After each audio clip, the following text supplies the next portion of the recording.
දවසක් කිව්වා හැමෝටම රුවන්වැලි සාය වඳින්න වාහනයක යන්න පුළුවන් වෙන්න ඕනේ කියලා. ඉතින් සර් කියන්න කැමතියි. සර් ඒ කියපු කතාව ඇත්තක් කරලා මම ගත්තා මේ අවුරුද්දේ වාහනයක්.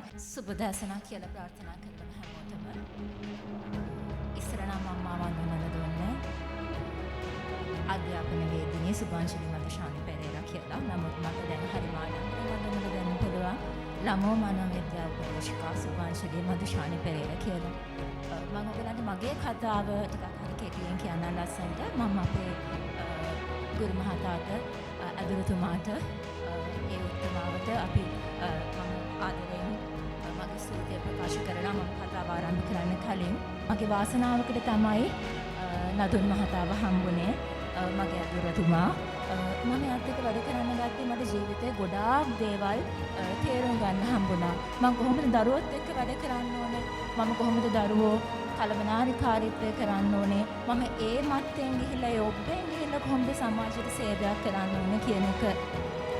ඇත්තටම අපේ හරීම නිහතමානී ගුරුවරයෙක්.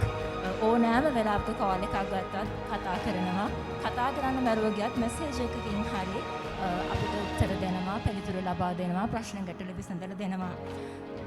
ඉතින් මම දැනට සර්ත් එක්ක වැඩ කරන්න පටන් ගත්තයින් පස්සේ මගේ ජීවිතයේ වෙච්ච ලොකුම වෙනස තමයි මම දැනට මගේම ඉන්ස්ටිටියුට් එකක් ආරම්භ කරලා තියෙනවා.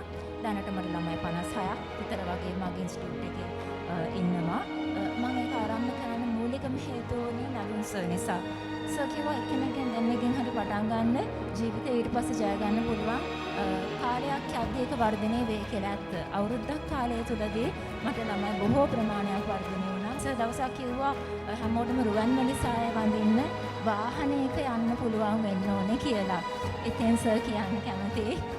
සර් ඒ කියපු කතාව ඇත්තක් කරලා මම ගත්තා මේ අවුරුද්දේ වාහනයක්. ඒ අරගෙන මං හැබැයි කතෝලික මං රුවන්වැලි සාය වඳින්න තාම ගියේ නැහැ. නමුත් යන බලාපොරොත්තුවක් තියෙනවා. ඉතින් ජීවිතේ අපි පොඩි දේවල් පොඩ ආරම්භ කරද්දී ඒ දැනෙන අභිමානය, ඒ දැනෙන ආඩම්බරයක කියලා නිම කරන්න බෑ. සර් කිව්වනේ අර කතාවක් අර යට ඉන්නම කොටියෙක් උඩත් ඉන්නවා කොටියෙක්. ඒ ඔක්කොම අමතක කරලා කනවා ස්ට්‍රෝබෙරි ගෙඩියක් කියලා. ඒ වගේ තමයි ඇත්තටම ජීවිතේ.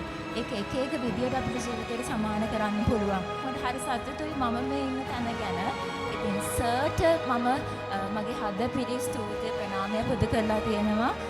මේ වගේ තැනක අද අපිට ඇවිල්ලා කතා කරන්න අපිට ඊට ප්‍රස්තාව ලබා දුන්න එක ගැන.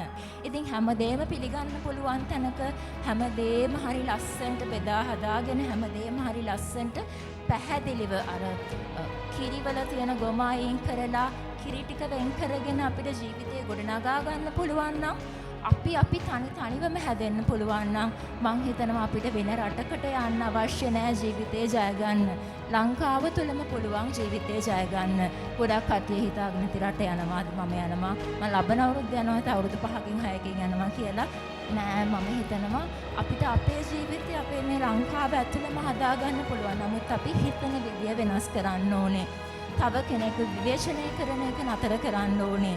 ඇත්තටම සර් කිව්ව කතාවක් තියෙනවා අර කැමති මට වැරද්දක් තියෙනවා නම් මට කියන්න, හොඳක් තියෙනවා නම් අනිත් පැත්ත එක්ක කියන්න කියලා. එතනට අපි අපේ ජීවිත කතාව හදාගත්තොත් අපිට පුළුවන් ජීවිතේ ජය ගන්න.